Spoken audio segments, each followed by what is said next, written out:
யார் வீடுறா இது? மச்சான் என் ஃப்ரெண்டு சரியான ஐட்டக்காரன். ரோட்ல போறவங்களே கூட்டு வச்சு அடிச்சு வேலை வாங்குவான். இப்போ பொண்டாட்டியோட வந்திருக்கு, எப்படி அடிச்சு வேலை வாங்குறான்னு தெரியல. சரியான ஆட்டிடியூட் மச்சான். என்ன அவங்க ஒய்ஃபு தான் இருக்குது. சிஸ்டர் விஷ்ணு இல்ல? ஓ விஷ்ணுவா?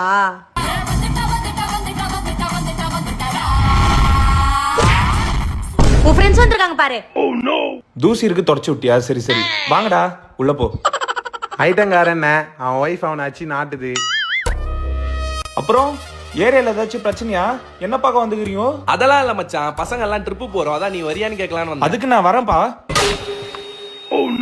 சாரிடா, பக்கத்துல போறதுக்கும் தலையில போட்டேன். புரிஞ்சுது. இல்ல மச்சான், நீங்க போயிட்டு வாங்க. நான் வந்தேன்னா ஏதாச்சும் பிரச்சனையாகும், இல்லைன்னா யாரையாச்சும் போட்டு அடிச்சிருவேன். எதுக்கு? கிழிச்ச கேலண்டர்ல எவனா டேட் கிளிக்கிறானா பாரு. நீ பேசு. மச்சான் இவனை பார்த்தா ட்ரிப்புக்கு வந்து யாரும் அடிக்கிற மாதிரி தெரியல. ட்ரிப்பு வந்தா பொண்டாட்டிட்டு அடி வாங்குற மாதிரி தெரியுது. அமைதியா ஒரு ஐட்டங்காரன்டா.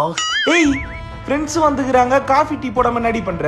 இப்ப நான் அடிக்கிற அடியில உங்க அம்மாவுக்கு சவுண்ட் கேட்டு உங்க அம்மா ஓடி வருவாங்க, பாக்குறியா? ஏய் மச்சான் அடிச்சிடாதடா. அம்மா இதியா இருந்துருங்கோ, இல்லன்னா உங்களுக்கு விழும். ஏய் வீட்டுக்கு போங்கடா. மச்சான் காஃபிடா. ஏய் காஃபி வேணும்னா டீ கல்ல போய் குடிச்சுக்கோங்கடா. அதுக்கு மேல வீட்டுக்குள்ள வராதீங்கடா.